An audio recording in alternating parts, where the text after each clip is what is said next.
Hi, I'm Owen, the host of the Australian Finance Podcast. This podcast is proudly sponsored by BetaShares, one of the leading providers of ETFs here in Australia. Serving thousands of financial advisors and over 1 million investors, BetaShares manages tens of billions of dollars on behalf of investors right across the country. I'm proud to partner with BetaShares on the Australian Finance Podcast, Australia's premier financial podcast, because there is great alignment in the long-term philosophy shared by both businesses. I hope you enjoyed this episode of the Australian Finance Podcast. Cameron, welcome back to the show. Thanks, Owen. Great to be here. It's good to be here in Melbourne. You've just come off a bit of a road show, so you've done a few prezos. Hopefully the podcast is a little bit more relaxed. Oh, absolutely. And first time in the Melbourne office. That's good. That's it. Exciting. Yeah, we've bunkered down in here and we're going to be talking about gearing, which if you're new to the idea of gearing or if you're just interested, Cameron in particular, myself, I might chime in with a few animal noises here and there, a few grunts and acknowledgements. We're going to talk about gearing and what that means and how these types of ETFs can be used in an investor's portfolio, or indeed, which is something that I think is going to become more popular, which is if someone has like a self-managed super fund or is just looking to explore that for their superannuation fund over the long term. I think we've got to do a bit of kind of what does this mean, a few definitions. The idea of gearing sounds a little bit different. So let's take it slow for this part because this will be a crucial foundation for the rest of the episode. What do we mean when we talk about gearing? Of course, gearing. So we can think of gearing, and most people would be familiar with the concept of gearing when it comes to using a mortgage to buy a house. That's the way that most people would really access gearing is to get into the property market. And obviously the reason for that is it's expensive to buy a house. So borrowing money to buy a house is a good example of gearing, but it applies to all sorts of asset classes and indeed can be applied to the equity markets. If you were to think of it from a definitional standpoint, it's the concept of using some of your own capital together with borrowed money to buy some sort of investable asset. It's as simple as that, really. Yeah, that makes sense. So people would buy a home and they put in a 20% deposit. That means the other 80% is debt or leverage, sometimes referred to. And people will be really familiar with investment properties, which is a different thing altogether. And just as an FYI for people that are listening that may also be new, is if we use the term equities, we're talking about shares, just as an FYI for people, Cameron. And just because if we use debt and equity and we think about different terms like that, I just want to just make very clear what we're talking about. The three ETFs that I was really keen to explore with you today are all using what we call I would say a modest level of gearing, 30 to 40%. And it says, I'm just going to get you to define one more thing. It says LVR in there. What does that mean? No, we should go through some of these definitions. So the funds you're referring to are our BetaShares Wealth Builder ETFs. This is a new range of what we call moderately geared ETFs. The 30 to 40% LVR means that LVR stands for loan to value ratio. So when you used that example before, you talked about putting 20% down and having a loan which made up 80% of the purchase price. In this case, 30% LVR means that essentially you're using $70 of your own money and $30 of borrowed money. So you're using more of your own money rather than borrowed cash or borrowed funds to make an investment. So these funds will have a loan to value ratio between 30 and 40%. And we'd describe that as a more moderate level of gearing than what you would use, for example, to typically buy a house using a mortgage. Yeah, because in many investment properties, people are putting down 10 or 20% and the rest of it's a loan. So this is kind of using more of your own money, as you said. And this is really interesting because we're talking about the concept of using this gearing against shares or equities, both Australian and overseas. Because Cameron, a lot of people are familiar with the long-term returns of the share market. And once they realize that once you adjust for the debt levels in property, it probably makes more sense to stick with shares because they do tend to perform better. Not all the time, but better over the ultra long term, right? Yeah, you're right. We actually looked at this and looked at the growth of property in Australia over a long-term period. And it's true that both Australian and global shares had indeed outperformed property. And the reason why we sort of talk about Australians building wealth out of property is the fact that they've been able to use leverage and therefore access a greater exposure to property than their own capital would allow. And I guess the point is that if you have another asset class like shares, if you can create a way to invest in that asset class using leverage and make that a really cost-effective access point, then you start to really see the advantages of leverage in terms of building wealth. And I think that's where these wealth builder ETFs are really going to open up the opportunity for investors, and particularly a lot of investors who don't have enough money to get into the property market. They're going to be able to use the share market and use leverage in a really sort of cost-effective way to build wealth. So I think that'll be really interesting. A lot of people may be familiar with other methods of getting leverage or like magnifying exposure, so like a magnifying glass over their returns. There's things like margin loans, which I think for what it's worth are very, very risky, and people shouldn't and don't need to go near them, particularly with ETFs like this. And there are other types of things people can use, like redrawing on their house and debt recycling and all those types of things, but that's not available to everyone. And there was actually something, and this might be catching a bit of guard, mate, but there's a question, there's a note that you sent via email yesterday, and I'm going to read it out. I'll paraphrase it actually. And it says, gearing is probably the best way to increase your chances of beating the market over the long term.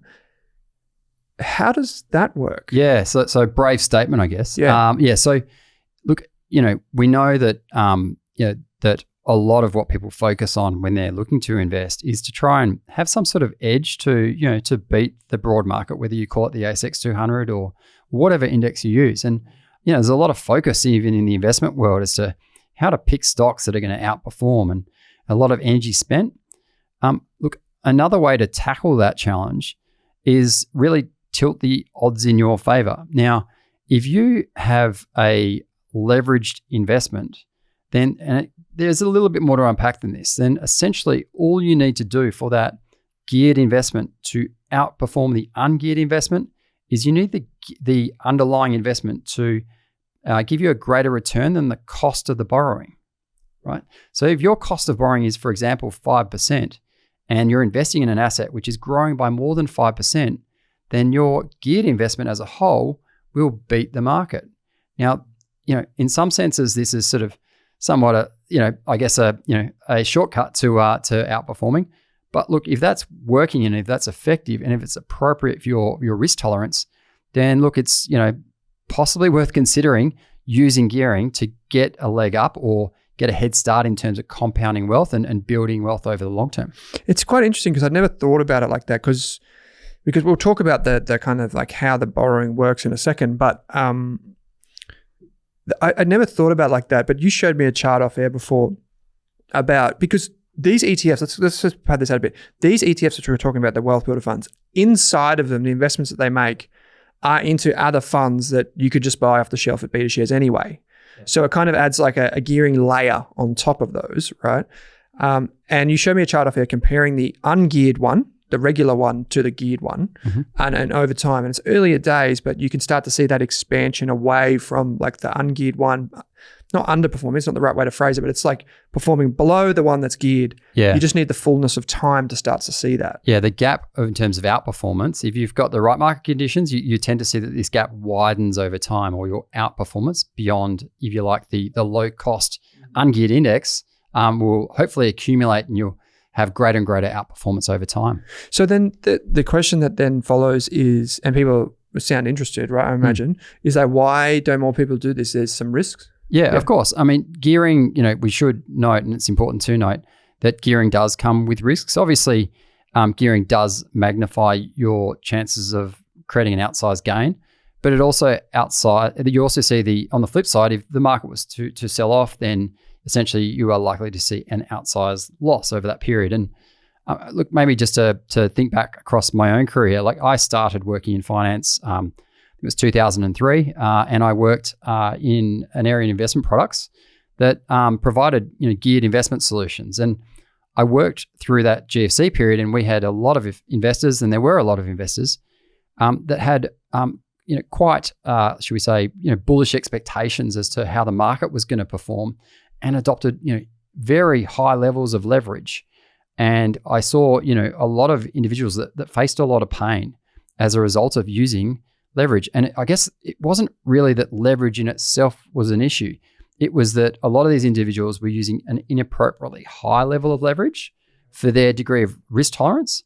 And that is really, the issue with leverage. It isn't in itself bad. It is just a tool, and it can be a very powerful tool. But when used inappropriately, it can change your investment behavior. So you do things which over the long term won't work for you. But it's essentially something which can sort of misalign your objectives to how you invest in the market. So it's really about just trying to make sure you use it in a way which is appropriate, not just for when times are good and you're feeling pretty happy about the market, but it's also going to work. You're going to feel comfortable remaining invested while the market's perhaps a bit more turbulent. And I think that's where using if you like dialed down or a more moderate level of leverage is going to help a lot of people, which I'm sure we'll unpack. Yeah. So actually on that, these wealth builder funds aren't the first ones that BetaShares come out with, right? No, they're not. No. So we've had these. I'll talk about maybe geared ETFs as a whole. So a geared ETF is what we call an internally geared fund or ETF. Like when you use a margin loan, you mentioned a margin loan before. As an individual, that means you've got to basically submit an application form and do a credit check, and you take out a loan in your own name, and then you use that cash together with your own cash to go and buy some shares or whatever it might be. The way a geared ETF works is that it's not you as the ETF, purchaser, you buying the loan or drawing down the loan. It's the ETF provider themselves who is drawing down the loan within the ETF. So when we say it's internally geared, it means that the ETF provider is actually the entity who's arranging that leverage. Yeah. And there's sort of a number of advantages to that, which we can get into. But one of them certainly is the ability to access really low rates of interest in terms of arranging that lending. But we've had a range of geared ETFs for some time. Our first two ETFs that were internally geared were GEAR, GEAR, easy to remember, and GGUS. So providing geared exposure to the Australian equity market and to the US S&P 500. Now, the loan to value ratio on those funds sat between 50 and 65%. To think about this in exposure terms, it meant that if the underlying asset or market went up by, say, 1%, that the ETF would typically go up between 2 times to 2.8 times what the underlying asset did.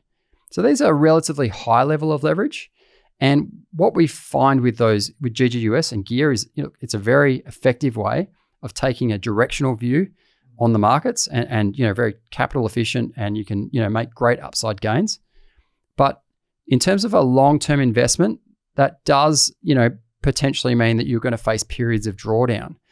And with this more recent range of geared ETFs that we've launched, what we're trying to do is put something in the hands of people which is lower cost and the interest rates are nice and low, but uses a more appropriate level of gearing that I think is going to work for a broader range of investors, meaning that they can hold over the longer term. They don't need to worry about trading in and out of the markets depending on what direction they think the market's going to take. And that's really sort of the secret of building wealth over the long term, is remaining in the market, taking advantage of the compounding power of the market, continuing to invest and see your capital grow, and gearing can really help in that. It's interesting.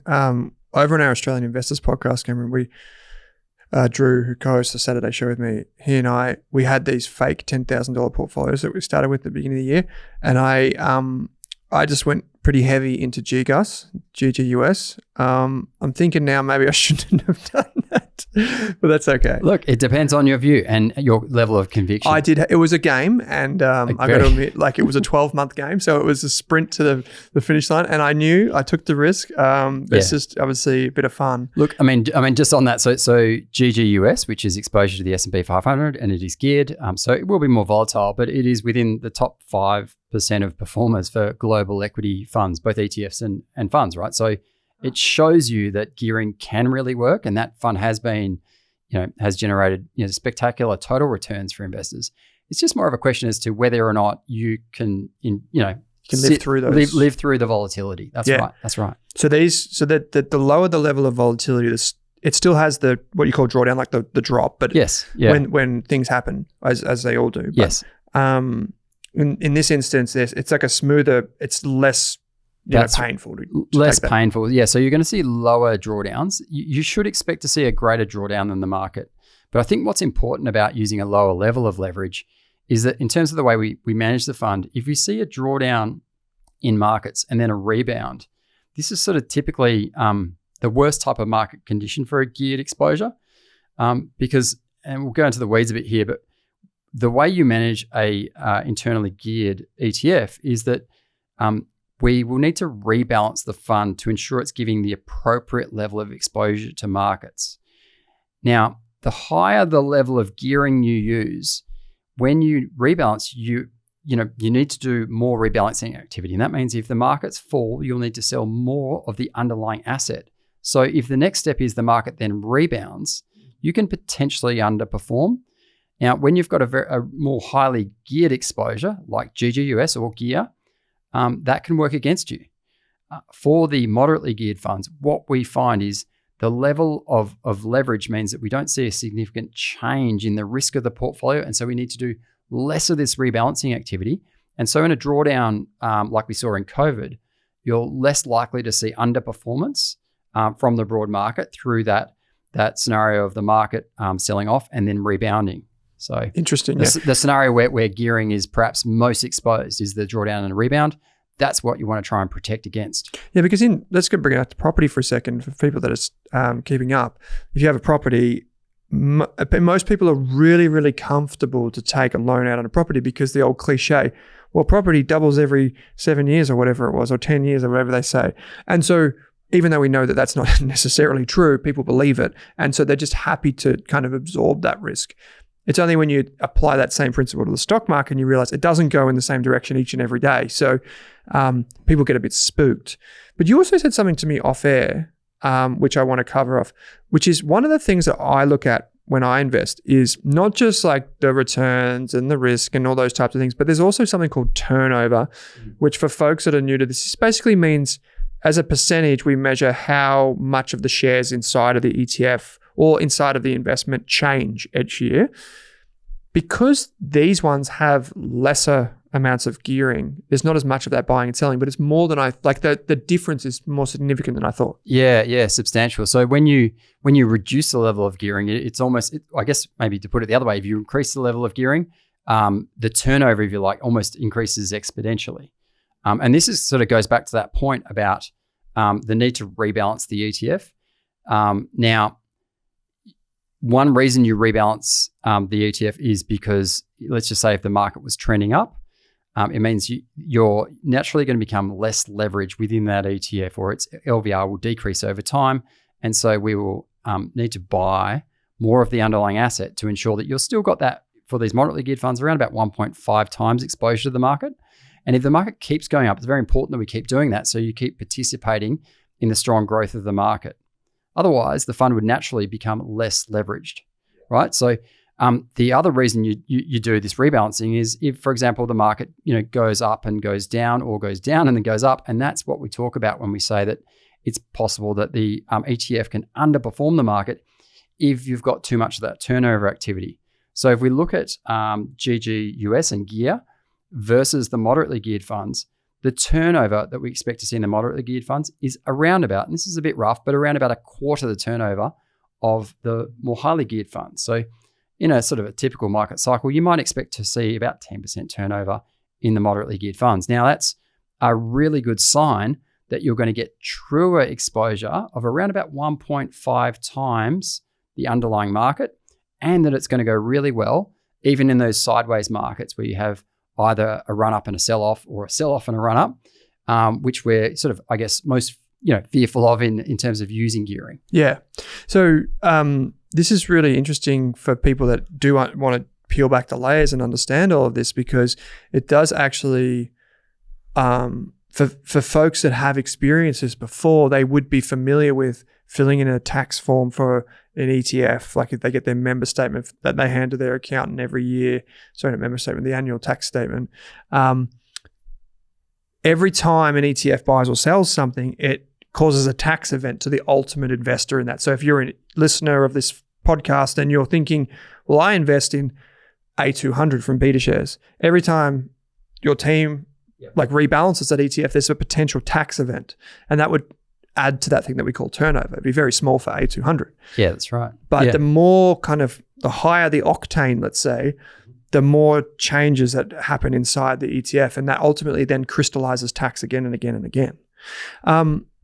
So the thing that happens with property, and this is what I wanted to circle back to, and particularly for today's episode, is last time we spoke, you gave us an indication of what it is, the cost that's incurred to borrow the money. So when BetaShares borrows the money, that then provides the gearing for the investors in the ETF. Last time we spoke, you gave us a broad indication of that, which I'm keen to ask you about again today. When we just grabbed a coffee, shout out to Spyglass here in Melbourne before, we're talking about this. The reason I really wanted to talk about these ETFs in particular on the show today is because the Australian Reserve Bank, the RBA, recently cut interest rates, which in people's minds signals a few things, Cameron. One of the things is like, oh, that's good, less pressure on my mortgage. I hear you. But the second thing is that it prompts people to start thinking about investing again, because lower interest rates are often good for shares and property and all these things. So I want to circle back to this. And if you can give us any commentary around, in effect, the cost that BetaShares or investors incur in order to apply this leverage under the surface. Yeah. So let's maybe use a live example. So the Wealth Builder ETFs, there's the 3 that are currently available. The one I'd sort of point to as the starting point would be GHHF, which is a diversified all growth ETF. So this is providing broad exposure to global and Australian equities all in one package. And it uses, as we said before, a loan with an LVR of between 30 and 40%, which means that you sort of expect to participate in about 1.5 times the returns of the underlying portfolio of that broad diversified basket. Now, in terms of the way that this fund is managed, BetaShares earns a management fee, which is 0.35% of the gross asset values of the underlying portfolio. And that's how BetaShares as a fund manager earns revenue and is able to offer this fund. Now, we, as the fund manager, will then, we also have part of our duties is to arrange the borrowing. And because we, are an institutional investor, we can access extremely cheap rates of leverage or loans. So the interest rates that these funds are able to access are currently substantially below 5%. So we're recording this on the 27th of February, 2025, just to put some time around that. That's good, yeah. So we're talking after the cash rate change, and they fell. These are variable rates of interest, but significantly below 5%. And that's important, because if we think about another way you could access any sorts of lending, it might be through a mortgage, and mortgage rates right now after the rate cut are around about 6% for a variable rate, or a margin loan might be up to 8.5%. Now, I think we talked about this before, but for a leveraged or a geared investment to outperform the ungeared investment, you need the returns to beat whatever that cost load is. And so if you can lower that cost load to as low as possible, you give yourself the best chance of outperforming. So if I sort of add up, if you like, the fees that BetaShares charges and the interest rate, and if I say, look, that's about 5%, I need the market to outperform that barrier to outperform. It's giving myself the best chance of doing so. And if you look at alternative forms of borrowing, it might be to use that margin loan. It means you've got to outperform the market by at least 8.5%.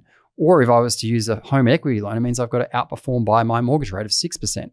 So the lower the rate of interest you can get, the greater chance you have of outperformance. And this is where, ETF providers such as BetaShares, can be really effective in terms of reducing, the overall, if you like, the drag, the performance drag that you might otherwise face if you were trying to arrange the borrowing yourself. So access the scale of institutional investor like BetaShares and do so in a transparent manner. We think this is, really the best way to provide, geared access to the equity market, or the share market, I should say. Yeah. It's so that actually kind of blew me away, because I think last time we spoke, I got in my head like 6.5%, 7%, something like that. And I was like, sounds pretty good, But when you told me that off air, I was like, wow, like that's a very important difference, because for folks that aren't familiar with the arithmetic here, or the track record of, say, the Australian share market, if it's returned 9 or 10% over 10 years, if you've got the hurdle rate of 5, effectively, like you can start to see how, puts and takes. Yeah, that's right. Yeah. It's an expansion continuously every year, assuming like we're in, good markets at the time you measure the results and all that sort of stuff. Mm-hmm. Effectively, you can see how these things can pay off. And if there's low turnover, there's more franking credits. There's all these different types of things that go in your favor over the long term. Yeah, that's right. And look, we don't obviously expect the market will always have a positive return or will always return more than 5% or whatever that overall cost load is. But if you're investing over the long term, you're sort of increasing your chances of that happening. We generally expect that economies, as they expand, mean that stock markets tend to move upwards, and it's really sort of leveraging that sort of natural appreciation of shares, and doing so using leverage can be really cost effective in this case. Yeah, it's actually because I'm just naturally, I've got to be honest, I'm naturally spooked by a lot of debt and these types of things. I think a lot of people are just mindful of that. If we think about like debt recyclers and people like that over the last few years, when I say last few, I mean like probably 20 or 30 years, they've really benefited from falling rates. But now as we sit here in 2025, a lot of people can't afford to buy multiple properties, can't afford to probably even buy one. So they can't get like a loan against their property to buy even shares or whatever may be the case. And the only other options, at least until these types of things, were, like I said, like the margin loans and those types of things. Mm-hmm. And if they're not acceptable, in my opinion, from like a risk perspective, it doesn't leave people with a lot of choices in terms of being able to get exposure. There is one other further question, and I would love to open it up to the community. If you're watching or listening and you want to ask questions, just pop it in the show note. Pop it in the link that's in the show notes, or just on YouTube, just drop in your comments, and we can hopefully have Cam back on for some Q&A. We did a live webinar last year. But there was one thing, I remember when these funds first launched, there was some commentary in there about superannuation, and we did talk about that at the top of the show, speaking about that. Why is it that it makes more, like not more sense, but why does it make sense for people that maybe have their own self-managed super or whatever? Like why does that make sense? Yeah, I mean, there's so many, great things about superannuation, but there are obviously restrictions on how you can use it. The great thing about super is because it's a low tax investing environment, and it is an environment where you naturally have a very long investment time horizon. Most people are far way off retirement. It's something where, when you're looking to invest, you want to use investment strategies that are somewhat aligned with that. Now, just to take it back, if I think about the way that people traditionally think about investing, even putting superannuation aside, there is this concept of an age-based glide path, where if I'm a young investor, I should have a higher risk tolerance and I don't have a lot of capital assets to risk. But as I age, as I get closer to retirement, my nest egg builds. I have more assets at risk and I have less years in the workforce. So if there is a market sell-off, I have less time to recover. And therefore, I should start reducing my risk assets and start allocating to defensive assets, like whether it's cash or bonds or gold. But with that glide path, the typical assumption is that you start with 100% allocation to equities. Now, given where we stand and, the cost of buying a house or needing to, fund retirement or school fees, there's a pretty good argument that there's no real reason to have to cap your exposure at 100%. And that's what gearing really allows you to do, because if you're investing at an early stage of your life, the amount of capital you have is very small relative to all of the future investment contributions you're going to make. So, you should be thinking about how I can make that capital work harder. And one of the ways you can do that is gearing, right? So you can afford to take more risk when you're earlier on, generally speaking, I should say. And that gives you a really good head start in terms of building wealth. Now, if we take that into superannuation, as I said, great environment. You would ideally like to move as many of your assets into a more tax-friendly environment like super. Now, there's a $30,000 cap on your annual contributions, concessional contributions. Yep. So if I can only put $30,000 into superannuation in a particular year, then gearing by using, say, for example, moderate or wealth builder ETF within my super, it means that I can essentially get not $30,000 of exposure to the market, but with the LVRs, roughly $45,000 of exposure to the market from day one. And I'm starting to take advantage of that compounding over time. There's obviously other advantages in that because these funds hold, the G200 holds only Australian equities and GHHF holds roughly 40% Australian equities. I can also get franking credits. And with gearing, I'll get access to greater level of franking credits, which means that I'm able to offset some of my tax liability that I'll have in accumulation phase. So you can sort of start to see how some of the frameworks of super, they are restrictive as to what you can invest, but how gearing within super can really take advantage of that compounding power that gearing allows. And if you're doing that at a very low, if the interest cost or the that cost load is quite low, then you're giving yourself the best chance of outperforming. And ideally, you're building your capital over time. And we know that you want to see capital gains because you're going to see a discount on the tax, and ideally you accumulate that over a long period of time with low turnover, as we typically see with these ETFs. Means you don't actually sort of see any sort of tax drag as we go. That's the secret to building wealth. I feel like maybe after hearing this explanation today, I feel like a lot more financial advisors will be paying attention over the next few years. Yeah. I mean, I just did a presentation. I know we're talking late February, but to a group of advisors at SMSF Association, and talked about the use of ETFs within self-managed super. And obviously, there's a lot of use cases and a lot of the data points to ETFs being the area of growth within SMSFs in terms of investment products or investments SMSFs are using. And probably the area where we saw most interest was the discussion around gearing, given that typically the products that were available in this space were quite expensive, are quite clunky, require the setup of a bear trust and all these sort of complicated things. When you can access a really low cost internally geared ETF that does the same job, but in fact does it better, that was probably the topic that garnered the most interest out of everything I presented on for the full hour. So there you go. Okay. So if advisors are listening, it's probably worth reading. Just in case folks aren't familiar, I should have said this at the top of the show, but BetaShares is a long-term sponsor of the podcast. But I just wanted to talk about this because as I said to you off air, as someone who invests our community's money as well, for me, I think this is really, really interesting as we move into potentially maybe not necessarily a low interest rate environment, but a lower interest rate environment. We've obviously seen a lot of money shift away from investment properties, especially here in Vic. I know you're from New South Wales. That's where you reside right now. But here in Vic, like everyone's been selling investment properties because of taxes, because of costs, because of changes to gearing as well. Like people can't get the same amount of lending that they could previously. Yep.